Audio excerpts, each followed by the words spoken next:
Senhoras e senhores, sejam todos muito bem-vindos a essa aula aberta do Clube Ser Nutri e hoje nós vamos falar sobre emagrecimento. Eu queria, antes de abrir a aula e começar a aula, dizendo que existem muitas intervenções, tanto medicamentosa, quanto intervenções comportamentais, quanto intervenções dietéticas, no quesito emagrecimento. Como decidir por alguma delas? Sempre você deverá pensar que é contexto. Contexto não pode ser retirado quando a gente fala sobre emagrecimento. Eu não consigo. Eu vou usar aqui uma analogia, eu acho que vocês me entenderão. Quando a gente fala sobre diabetes, paciente que está com uma diabetes descompensada, açúcar não tem contexto, né? A gente precisa conseguir fazer com que esse paciente não consuma açúcar. Agora, quando a gente fala sobre emagrecer, a gente precisa entender o contexto. E eu acho que eu montei essa aula justamente para que a gente tentasse entender esse contexto, tá bom? Essa aula fica gravada dentro do Clube Ser Nutri, que é o meu programa de atualização científica para nutricionistas. Lá tem muitas outras diversas aulas sobre muitos assuntos, então câncer, nutrição infantil, vegetarianismo, transtornos alimentares, micronutrientes, e ela faz parte do nosso clube e todo o material também vai ser colocado lá, tá bom? Bora entender aqui. Então, é a nossa aula aberta aqui no nosso canal do YouTube. Se você ainda não me segue, Adriana Fanaro, Escola Ser Nutri. Eu tenho uma escola que ensina nutricionistas a serem nutricionistas de consultório. Eu sou nutricionista de consultório há 21 anos, sou mestranda pelo Centro Universitário São Camilo, tenho 5 pós-graduações, um aprimoramento em obesidade. Então, eu acredito que realmente eu sou uma pessoa habilitada para falar sobre o que eu estou falando aqui, tá bom? Bom, por que este assunto importa? A obesidade e o emagrecimento no Brasil e no mundo, segundo dados, cresceram muito. Nós ultrapassamos a metade da população acima do peso, seja em sobrepeso ou seja em obesidade. Então, importa, porque nós nutricionistas fazemos parte da atenção primária ao emagrecimento, mudar a alimentação, mudar o comportamento alimentar, melhorar a nossa relação com a comida, faz parte de tudo que vai dar certo para que essa pessoa consiga emagrecer e se manter no peso que ela deseja. Os dados em 2024, porque ainda não tinha saído o novo, a nova, não é terminologia, gente. A nova classificação da obesidade, sabe como fugiu a palavra? 26% com obesidade de grau 1 ou mais, então agora a gente tem a obesidade clínica e a obesidade pré-clínica, né, desde 2025, naquele documento do Lancet, mas esses dados são de 2024, tá? A pessoa que está acima do peso, o paciente acima do peso, ele tem 3 vezes maior risco de diabetes do tipo 2, e esse tem um alto custo para o SUS. A obesidade tem um alto custo não só pelo pelo peso, mas porque ela também tem doenças associadas com esse peso, tá? Então, importa, nós precisamos falar sobre isso, nós precisamos entender o contexto, que é o que eu quero trazer nessa aula, para que a gente consiga de fato ajudar os nossos pacientes. O paciente que está acima do peso, ele tem 4 fatores que eu considero primordiais na hora que a gente vai fazer esse atendimento. Então, o primeiro dele é a regulação, a neuroregulação do apetite desse paciente. Porque é muito complicado você falar para o paciente ou a gente prescrever uma dieta hipocalórica para um paciente que está acima do peso, porque os hormônios leptina e grelina não estão normais. A secreção de leptina e a secreção de grelina, elas estão para esse paciente que está acima do peso, ou seja, uma sensação maior de fome e uma redução da sensação de saciedade. Esse paciente não se sente saciado e talvez por isso que ele repita, o prato de comida, talvez por isso que ele coma maiores quantidades. E nós precisamos entender que não é só não é safadeza dele, não é má vontade, não falta ali força de vontade, são outros os quesitos, tá bom?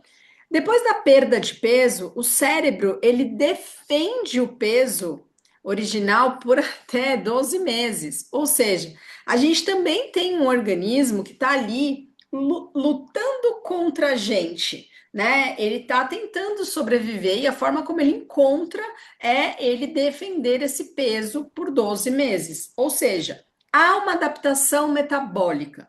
E essa adaptação metabólica, como que o corpo faz? Ele adapta quanto a gente gasta. Então, ele adapta a nossa taxa metabólica basal, que cai em até 15%, além da perda de massa muscular. E a perda de massa muscular é entendida por essa adaptação, porque ao perder massa muscular, eu também perco o meu tecido que gera mais energia, né? Que faz com que esse corpo gaste mais energia, tá? Então, no fim das contas, é todo um mecanismo para que a gente não emagreça, para que a gente não elimine o peso.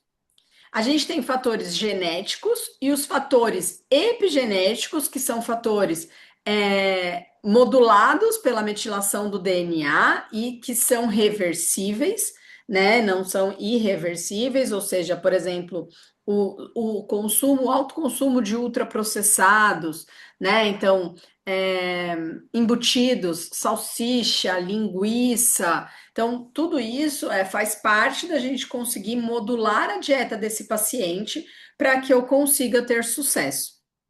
A gente tem a genética, né? Então, a herdabilidade da obesidade de 40% a 70% é muito forte, mas o que eu sempre discuto e trago para refletir dentro do consultório é que, tudo bem, eu tenho uma genética que me favorece o aumento de peso, eu tenho uma genética que está ali para que eu ganhe peso, o que eu preciso fazer para que essa genética seja um único fator dentre todos, né? Então, e isso precisa começar desde cedo e nem sempre isso acontece. Então, o ideal seria que isso começasse quando criança, não quando eu já estou ali na fase adulta, muitas das vezes mulheres que passaram de 40 anos, estão próximos da menopausa, e no fim das contas, todo esse processo vai dificultando a perda de peso. A inflamação e a microbiota são também fatores que nós precisamos levar em consideração quando falamos sobre obesidade. Então, a adiposidade visceral aumenta o TNF-alfa, a interleucina 6, a PCR. Quando há um quadro de desbiose, eu tenho maior permeabilidade intestinal, e aí você tem, então, a LPS, que é a endotoxemia metabólica, né? Então, também tenho os obesos extraindo 10% dessa extração. Então, no fim das contas, pessoal, é todo um mecanismo que funciona a favor do paciente que ganha peso. Sono, cortisol e estresse, então a privação do sono é um fator que a gente precisa investigar nas consultas nutricionais, e além de investigar nas consultas nutricionais, nós precisamos orientar os nossos pacientes. Então, aumento de grelina com privação de sono em 28%, redução da leptina com 18%, e esse cortisol aumentado de forma crônica, ele tem a lipogênese visceral, e aí você acaba tendo, então, um estresse psicossocial como causa, não como uma consequência, tá? O que eu preciso avaliar antes de fazer qualquer conduta do meu paciente? Antropometria e composição corporal e os exames laboratoriais são os dois pilares que, segundo a ABESO, nós precisamos estar sempre olhando para eles, tá? Então, o IMC, a gente já sabe que ele não é um diagnóstico, já não era um diagnóstico muito preciso, né, gente? Peso e altura somente, as duas métricas que ele usa, mas então nunca ele isolado. A gente tem circunferência da cintura, relação cintura-altura, a bio ou o DEXA ou a antropometria, mas quando a gente fala do paciente com obesidade, a gente está falando que uma antropometria eu teria que fazer pela fórmula de Welchman, que leva em consideração só a circunferência da cintura e a circunferência do abdômen. Os meus alunos do consultório Ser Nutri sabem disso, porque eu explico direitinho como faz essa antropometria no paciente com obesidade. E aí, se você está no consultório, você pode usar a Bio, você pode usar o DEXA. O DEXA não, né? O DEXA você vai pedir para esse paciente fazer no laboratório, enfim, e aí é onde tem um mapeamento dessa composição corporal. É importante a investigação do peso histórico e dos ciclos de emagrecimento. Quando a gente está falando com o paciente com obesidade, é preciso que a gente investigue ciclos de emagrecimento anteriores. Por quê? Porque eu preciso entender se ele está aumentando e diminuindo de peso, quanto tempo ele faz dieta, essas dietas duram quanto, por que que ele parou, qual foi o motivo que levou ele e falou assim: olha, eu não consigo sustentar essas dietas. Então, todos esses dados são importantes para que eu possa fazer uma prescrição mais assertiva, tá?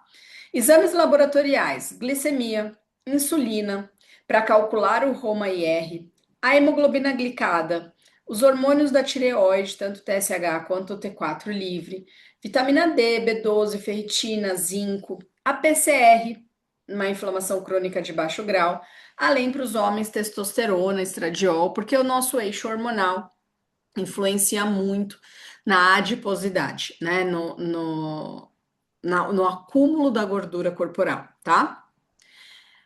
Eu trouxe aqui, pensando nessa questão de comportamento, eu fiz uma buscazinha e eu só coloquei aqui algumas perguntas que a gente pode usar durante os nossos atendimentos, mas é usar durante os nossos atendimentos, tá? Eu, para quem é meu aluno, já sabe quanto eu não compartilho com a ideia de que na primeira consulta faz essa e essa pergunta. Na segunda consulta você faz essa e essa pergunta. Na terceira consulta você faz essa. Gente, não existe isso. Não tem como isso existir. Não tem como você definir exatamente quais são as perguntas que você vai fazer. Então, assim, você come por fome física ou fome emocional? Para que o paciente consiga responder essa pergunta, anteriormente a ela, eu tenho que ter discutido se ele entende o que é uma fome física e o que é uma fome emocional. Então, eu já tenho que ter feito conversas anteriores com esse paciente, explicando inclusive o que é a fome. É muito interessante quando eu estou no consultório com esses pacientes e aí eu falo assim: você sabe o que é fome? Porque já receberam aquele paciente, eu tenho fome o dia inteiro? Fome o dia inteiro não é fome física. A não ser que, nossa, ele esteja a cada hora ou não está comendo nada, ou a cada hora está comendo uma folha de alface. Mas muitas das vezes esse paciente ele nem entende o que é fome física. Ele acredita que ele realmente está com fome, mas ele está ali perdido no limbo, tá? Você já fez dieta antes? O que é que funcionou? Para que você entenda esses ciclos de ioiô que esse paciente tem, as resistências à perda de peso, nós acabamos de ver que há uma adaptação metabólica. Então, será que seu corpo não está se adaptando e aí a gente precisa sair desse limbo? Há alimentos que você não consegue parar? Tem algum alimento que você fala assim: nossa, se eu começar a comer chocolate, esquece. Comerei chocolate, a barra inteira de chocolate. Existe isso? É algo que você fala nos seus discursos ou não? Quais horários você come mais fora do plano? Então, para identificar gatilhos, para identificar organização, se esse paciente consegue ou não se organizar. Então, se é no meio do trabalho, se é em reunião, o que que é? Você come rápido ou devagar? Então, uma velocidade de ingestão que afeta a saciedade. Inclusive, é, a gente tem vários artigos que mostram isso, né? O quanto a gente comer rápido demais afeta a nossa saciedade. E hoje em dia, o que mais a gente vê são as pessoas comendo durante o expediente de trabalho, as pessoas comendo rapidamente, as pessoas não prestando atenção no que estão comendo, tá? Como é a sua rotina de sono e estresse? Então, que horas vai dormir? Que horas acorda? Como é esse sono, tá? Bom, o que nós temos de evidência? Déficit calórico, manobra de macronutrientes e padrões alimentares que facilitam a adesão e a perda do peso. Então, o padrão ouro para o emagrecimento é o déficit calórico. E o déficit calórico, ele precisa ser construído a partir do que o paciente consegue fazer. Então, existem recomendações de 500 a 750 quilocalorias por dia. E eu quero lembrar vocês, eu sei que o pessoal que é meu aluno já sabe, mas eu vou ficar repetitiva aqui se você já é meu aluno. A gente sempre precisa entender que o déficit calórico, ele também deve contar a atividade física.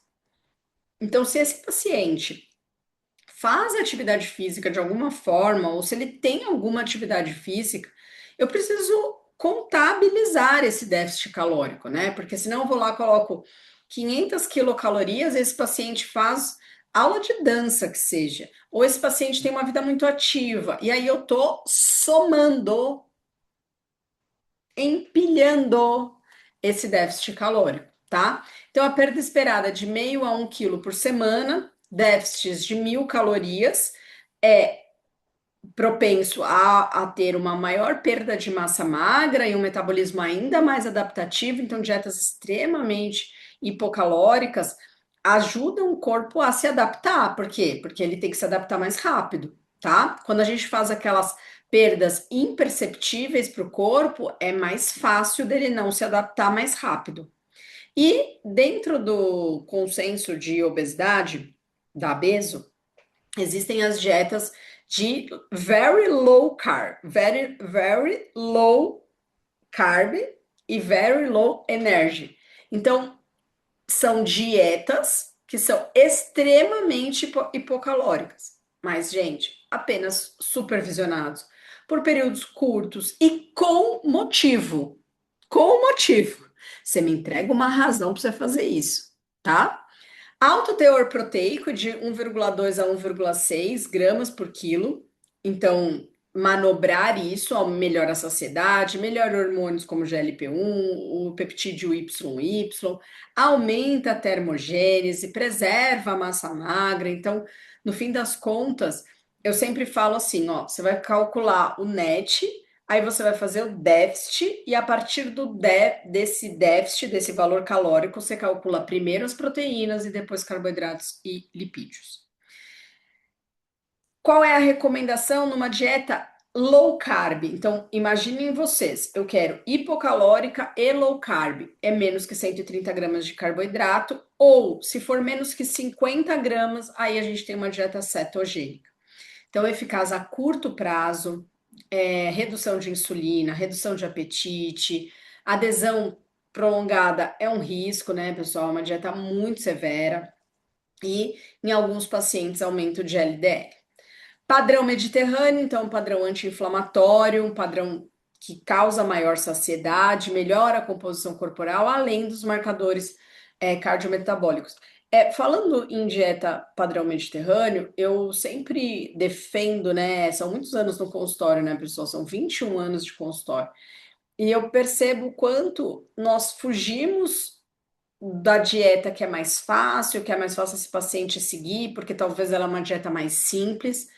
Mas o quanto é isso que funciona no fim das contas, né? Quanto mais a gente. Hoje mesmo, uma paciente me perguntou: ah, mas você não acha que a estratégia do jejum intermitente seria uma estratégia que me faria talvez perder mais peso? E aí eu disse para ela: mas o quanto você aguentaria fazer 18 horas de jejum? Ai, não sei, acho que eu aguento uns 3 dias. Entende? Então, se eu tenho uma dieta hipocalórica, onde eu como, mas eu aguento por mais tempo, eu suporto por mais tempo do que uma estratégia mais enxuta, mas que eu não suporto por muito tempo, é com certeza que você consegue por mais tempo, é o melhor caminho, tá? A proteína, a gente precisa prescrever de 1,2 a 1,6, então eu tenho um aumento de termogênese, um aumento de saciedade, uma preservação de massa magra e uma prevenção do reganho do peso. eu acho que por isso que eu sempre falo assim, a gente precisa conseguir, né, é, priorizar a proteína na hora do cálculo, começando por ela. Então, eu começo calculando ela, e aí eu descubro lá do 1,2, esse paciente tem tantos quilos, o quanto esses gramas, depois multiplicado por 4, eles vão se transformar em porcentagem, para que eu consiga fazer essa manobra dentro do consultório. As fontes proteicas, fontes de origem animal, ovos, leguminosas, laticínios e até o whey protein se necessário, tá bom? Então, a gente pode usar o suplemento alimentar. Existem diversos pacientes que preferem o suplemento, porque às vezes está no escritório, às vezes não consegue levar, às vezes tem essa dificuldade e a gente não pode negar que o suplemento alimentar ele é mais fácil, né? Ali de carregar, mas lembrando que nós somos nutricionistas e que deveríamos ou devemos priorizar a comida, priorizar o alimento, e aí não só por ser territorialistas, né, de sermos nutricionistas, mas porque eu acho que, no fim das contas, quando a gente coloca esse paciente em contato com a comida, em contato com o alimento, a gente também está promovendo educação nutricional, melhora da relação com a comida, porque senão lá na frente a gente percebe que tem pacientes que acreditam que o whey protein não engorda porque você prescreveu, mas se ele comer queijo, se ele comer ovo, aí, nossa, isso engorda. Tá, eu tô aqui fazendo uma analogia boa, mas eu acho que vocês conseguem me entender, para que a gente possa tomar cuidado dentro do consultório nessas prescrições, né? E falar assim, poxa, não é bem assim. A gente precisa conseguir entender, tá bom? O paciente que não emagrece, a gente precisa muito investigar resistência à insulina. A insulina é um hormônio armazenador e é muito presente nos pacientes que têm obesidade. Então, eu coloquei aqui as condutas que a gente vai priorizar quando esse paciente também tiver aí com resistência à insulina, tá? Primeiro, como calcula, né, o ROMA-IR, que ele é a glicemia em jejum vezes a insulina em jejum, dividido por 405. E a conduta, priorizar a carga glicêmica, tá, gente? Então, ofertar para esse paciente uma menor carga glicêmica, distribuir esses carboidratos, acrescentar as fibras solúveis e existem alguns estudos sobre o vinagre de maçã pré-refeição, diminuindo aí a glicemia pós-prandial. E aí, de novo, eu até coloquei aí a referência no slide para depois vocês irem buscar, mas deixa eu conversar um pouco com vocês sobre. Não adianta eu usar somente essa estratégia. Se o padrão alimentar desse paciente está num padrão de uma alta carga glicêmica, entende? Então eu preciso conseguir fazer as duas coisas, tá? Então, os alimentos de baixa e de alta carga glicêmica estão aí para que a gente possa inserir na vida do paciente aos poucos, ou no que ele consegue, porque eu sempre falo, né? Calma, a gente vai fazer o que você consegue. Não adianta fazer só o que eu consigo, a gente precisa conseguir também fazer o que você consegue, tá? Quando a gente fala sobre microbiota, a gente está falando sobre o funcionamento da nossa função intestinal. E nós vimos lá, logo no início, né, o quanto essa inflamação e essa microbiota fazem parte desse contexto, que era o que eu queria trazer nessa aula sobre emagrecimento. Então, meta de fibra diária de 25 a 38 gramas por dia. Os brasileiros consomem em média 12 a 15 gramas. Fibra solúvel tem muita relação com a saciedade, então, psyllium, beta-glucana, pectina, a gente tem uma formação de gel e uma redução desse esvaziamento gástrico, então, aí ocasionando como consequência, né, um aumento de GLP-1 e um aumento do peptídeo YY, então diminuindo esse apetite ali pelas próximas 2 a 4 horas. E sempre pensando que isso é um efeito dose dependente, né? Do quanto eu consigo consumir na minha refeição para que eu tenha esse efeito. A disbiose, ela aumenta, por exemplo, o butirato, e ele diminui lipogênese hepática. Então, é também uma consequência. E os ácidos graxos, né? Os ácidos graxos de cadeia curta, eu tenho uma produção produzidos pela fermentação, né? Uma redução desse apetite no cólon, propionato e uma redução da lipogênese hepática. Então, é todo esse contexto que eu preciso trabalhar com o meu paciente. Eu sempre falo para os alunos, falo, nossa, se você fala, não sei o que fazer, eu falo, gente, tem tanta coisa. Põe numa listinha aqui o que a gente está falando, para vocês verem se vocês não falam, meu Deus, eu vou precisar de talvez muitas consultas para eu conseguir fazer isso. Na prática, uma colher de psyllium, um iogurte natural no café da manhã, você tem 5 gramas de fibra, probiótico, proteína, e aí, ó, uma trinca de saciedade, tá? O que nós temos de intervenção suplementar por nível de evidência? Evidência A, psyllium e beta-glucana e a proteína do whey, né? Então, 20 a 30 gramas pós-treino ou até entre as refeições e 5 a 10 gramas da fibra, né? Do psyllium e da beta-glucana. E de nível de evidência B, nós temos a vitamina B, o magnésio, os probióticos e a berberina. Então, eu acho que a gente tem aí algumas coisas que a gente pode fazer o nosso refinamento, sabe? Aquela coisinha que você fala, não, eu vou colocar aqui, dar uma enfeitadinha aqui. Pode, mas é preciso que vocês consertem esse padrão alimentar desse paciente. E que eu vejo hoje que muitas das vezes a estratégia nutricional ela nem é tão importante quanto eu colocar para esse paciente o que importa, né? Quais são as escolhas alimentares que ele precisa fazer para melhorar essa inflamação, melhorar a vontade dele, o apetite, a saciedade dele, tá? Bom, aí nós temos um estudo que eu também vou deixar anexado lá para o pessoal do clube, que é um estudo de 2013. Ele é um estudo muito interessante, feito com mulheres, e eles avaliaram a quantidade de calorias que essa população consumia de manhã, na hora do almoço e na janta. Então, eles fizeram o seguinte: para um dos grupos, eles colocaram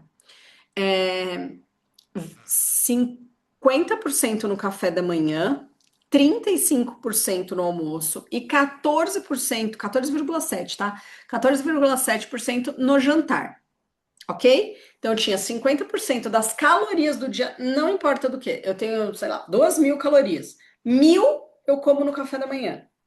35% eu vou comer no almoço. Para os dois grupos, o almoço ficou igual. E 15% no jantar. Legal. Para o outro grupo, eles fizeram o contrário à janta do café da manhã. Ou seja, eles colocaram 15% de café da manhã e 50% da janta. Então ficou 14, 35 e 50. Eles perceberam que em 12 semanas, o grupo que tinha o café da manhã mais recheado, com 50%, tiveram 2,5 kg a menos. Então, provando que se a gente comer melhor no café da manhã e pior na janta em termos de quantidade, nós teremos benefícios quando a gente fala sobre emagrecimento. Quando a gente fala sobre o paciente com obesidade e emagrecer, tá bom? Então, esse é um estudo muito legal, eu vou deixar anexado, vocês leiam, tá? A gente também tem um outro estudo falando sobre o comer no almoço tardiamente, então aí após as 15 horas, né, um extremo, menor perda de peso numa dieta que não tinha déficit calórico, então a gente também está vendo aí que o almoço tardio pode ser um preditor independente. O jantar precoce, né, a gente já viu no estudo de cima, então jantar leve e jantar mais cedo, e a alimentação noturna é um risco.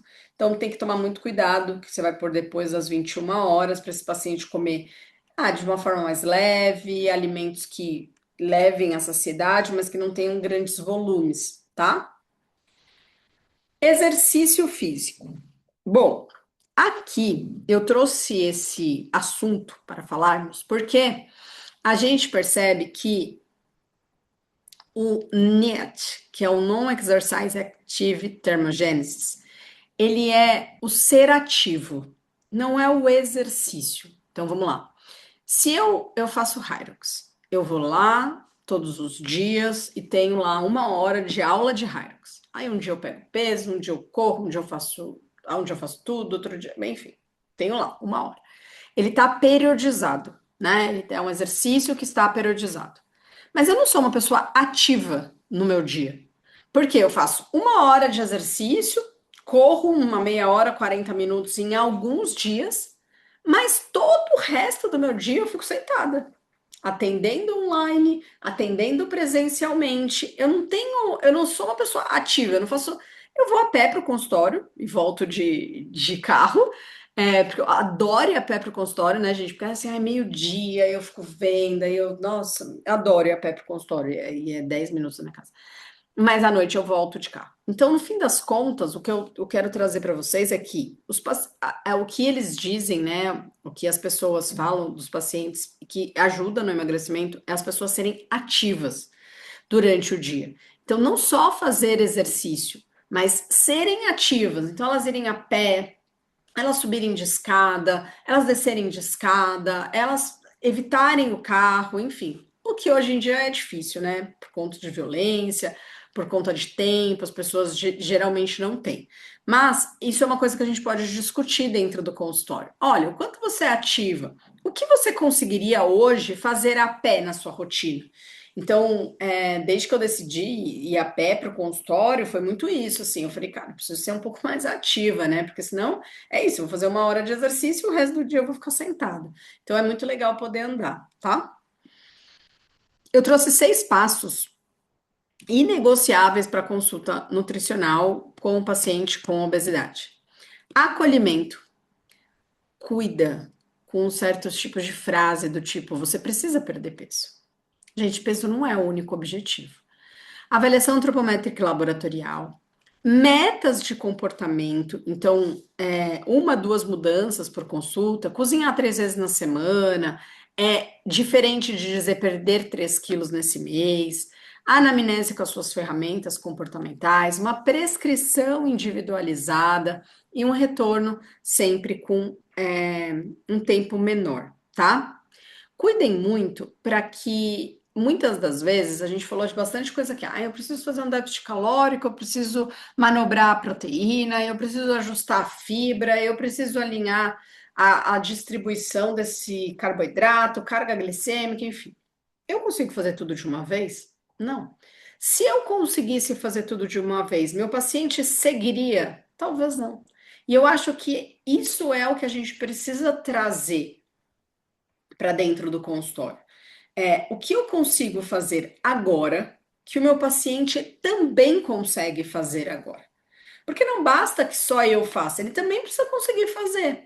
Então, traz sempre essa reflexão, tá bom? O quanto esse paciente vai conseguir fazer o que você precisa que ele faça.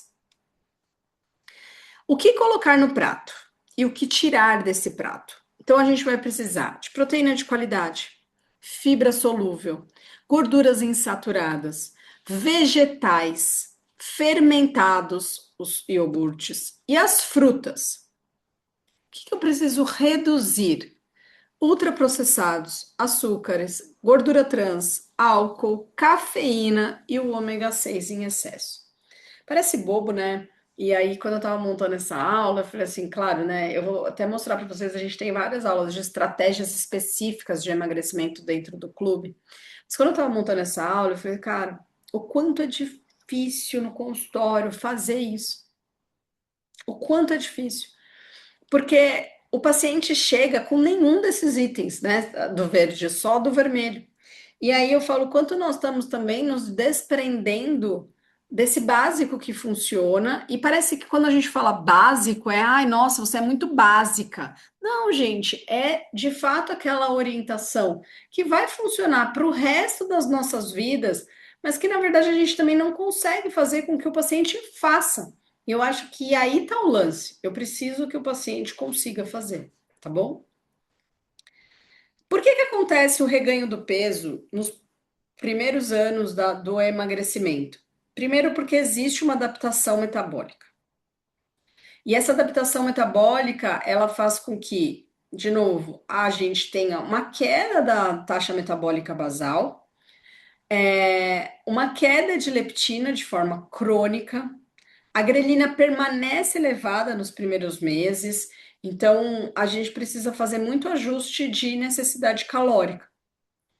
Um outro ponto que faz esse paciente reganhar o peso é a alta nutricional, porque a falta do suporte faz com que esse paciente reganhe esse peso novamente. Então, cuidem, porque como é esperado que haja um reganho de peso, você precisa combinar essa periodicidade de consulta com o seu paciente. Porque falar para ele, olha, é esperado que você ganhe peso. E para evitar isso, eu queria te trazer aqui para que a gente se visse de tal e tal forma. O comer emocional não tratado, né? Então, a gente precisa parar com estratégias que fazem os pacientes terem comeres disfuncionais. Como, por exemplo, se você vai no casamento à noite, faz um jejunzão. Se você sabe que você vai exagerar no almoço, come só a proteína na hora do café da manhã. Essas compensações que criam um comer disfuncional. E aí, esse paciente que não tem o comer dele disfuncional, não tem o comer dele tratado, pode ser, ele pode ser acometido com um gatilho. Então, eu fiquei muito nervosa, acabei comendo muito, acho que eu vou ficar de jejum o resto até amanhã. Porque aí você acaba não tratando isso, tá bom? Inatividade física, né? Crescente, porque a gente tá vendo quanto as pessoas não conseguem fazer exercício, né? Quanto as prioridades são outras e o exercício sempre, mas não cabe na minha rotina, mas eu não consigo. E assim, gente, eu não quero ir aqui pro lado de quem vai julgar o paciente, né? Mas o quanto a nossa vida hoje está pautada por produtividade e por falta de cuidado com nós mesmos, né? Então, estratégia de manutenção pesagem semanal pode ser uma delas, um diário alimentar, uma proteína mantida, então pedir para o paciente prestar atenção, um exercício de força e consulta sempre. De forma frequente com plano de recaída, né? Eu falo, a gente tem plano de contingência aqui, né? Então, individualizar antes de você prescrever. Comportamento alimentar é um diagnóstico obrigatório, suplementação sempre baseada em exames, proteína negociável, cronobiologia na prática e manutenção sendo a fase mais crítica, tá? O que eu vou sugerir para você que é aluno do Clube Ser Nutri? Assista no módulo de obesidade, estratégia nutricional, jejum intermitente, esse é o nome da aula. É uma aula voltada só para a estratégia do jejum, mostrando como que faz, os artigos que a gente tem. Condutas e estratégias do emagrecimento, então também para você ajuntar é ótimo, juntar com o que eu falei aqui e conseguir ter uma conduta mais assertiva. No módulo de nutrição esportiva, eu sugiro duas aulas: intervenções alimentares associadas ou não ao exercício físico para o emagrecimento e como o exercício impacta no gasto energético. Porque aí vocês vão entender direitinho essa coisa do NEAT, que é esse impacto que ser ativo tem na vida de quem quer emagrecer, tá? Cada paciente que senta na sua frente com excesso de peso carrega uma história de ciclos, julgamentos e tentativas. Seu papel não é só prescrever o déficit, é entender o que mantém o excesso. Usa a ciência com técnica e escuta com humanidade. Tá bom?